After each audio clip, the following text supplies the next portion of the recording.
आज हम आपको श्रीहरि विष्णु के 8वें अवतार भगवान श्री कृष्ण के बारे में विस्तार से बताने जा रहे हैं। भगवान श्री कृष्ण वसुदेव और देवकी की 8वीं संतान थे। देवकी कंस की बहन थी। कंस एक अत्याचारी राजा था। उसने आकाशवाणी सुनी थी कि देवकी के 8वें पुत्र द्वारा वह मारा जाएगा। इससे बचने के लिए कंस ने देवकी और वसुदेव को मथुरा के कारागार में डाल दिया। मथुरा के कारागार में ही भादो मास के कृष्ण पक्ष की अष्टमी को उनका जन्म हुआ।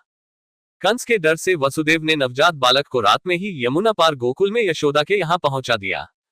गोकुल में उनका लालन पालन हुआ था। यशोदा और नंद उनके पालक माता पिता थे।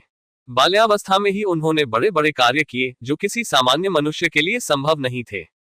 अपने जन्म के कुछ समय बाद ही कंस द्वारा भेजी गई राक्षसी पूतना का वध किया। उसके बाद शकटासुर, तृणावर्त आदि राक्षस का वध किया। बाद में गोकुल छोड़कर नंद गांव आ गए।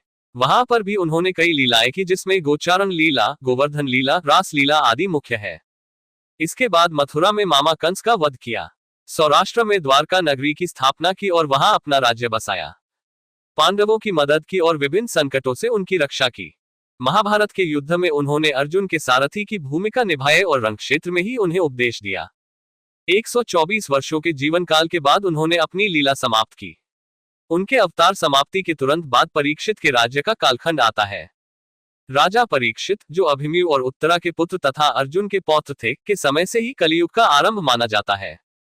भागवत पुराण में लिखी जनकथा के अनुसार भगवान श्री कृष्ण ने भाद्रपद माह के कृष्ण पक्ष की अष्टमी को रोहिणी नक्षत्र में जन्म लिया था। रोहिणी चंद्रदेव की प्रिय पत्नी और नक्षत्र भी है। वहीं अष्टमी तिथि को माता शक्ति का प्रतीक माना जाता है।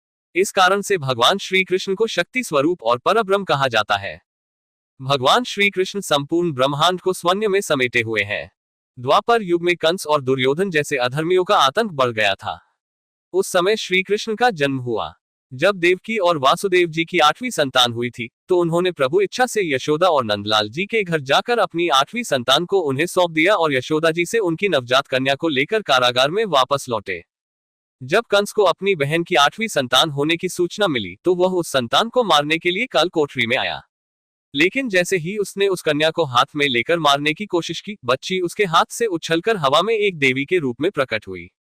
ये देवी कोई और नहीं, योगमाया थी। आगे चलकर श्री कृष्ण को यशोदा जी और नंदलाल जी ने पाला और कृष्ण ने मथुरा आकर कंस का वध करके सभी लोगों को उसके अत्याचारों से मुक्त कराया। श्री कृष्ण ने कंस का वध किया और पांडवों से दुर्योधन के कौरव वंश का अंत करवाया और धर्म की स्थापना की।